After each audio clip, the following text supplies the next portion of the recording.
నీది రామబాణమే మాట వదిలినవో ప్రాణం పోయిన తిరుగుండదు అంట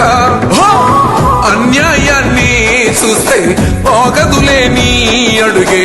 అవతలోడు ఎంత వాడైన ఎదురెలుతావంట దద్దరిల్లునే నువ్వు గర్జించిన ధిక్కారం ఎవ్వడికుందే